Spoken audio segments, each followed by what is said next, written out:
Battery Energy Storage Maintenance for Solar PV Systems.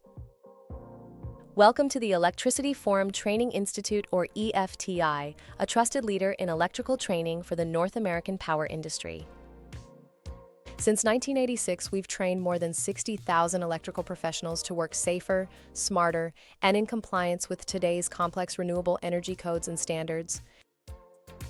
This 12-hour instructor-led course teaches energy storage battery technologies, applications, and integration with solar PV systems, safety requirements, and testing procedures used in solar PV and grid-connected environments. What you'll learn. Student will learn the fundamentals of battery chemistry, charging and discharging cycles, state of charge management, and performance degradation. The course also covers battery management systems, capacity testing, internal resistance measurement, load testing, and maintenance practices to prevent failure and extend service life.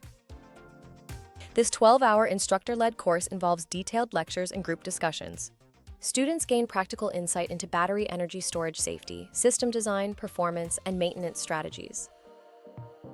Who should attend?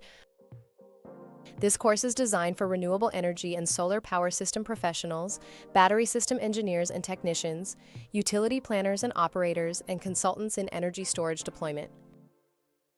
This course comes with a Battery Energy Storage Training Certificate, 1.2 CEU credits, 12 professional development hours, and detailed technical reference materials. Register for Battery Energy Storage Training to expand your expertise in battery system design and operation.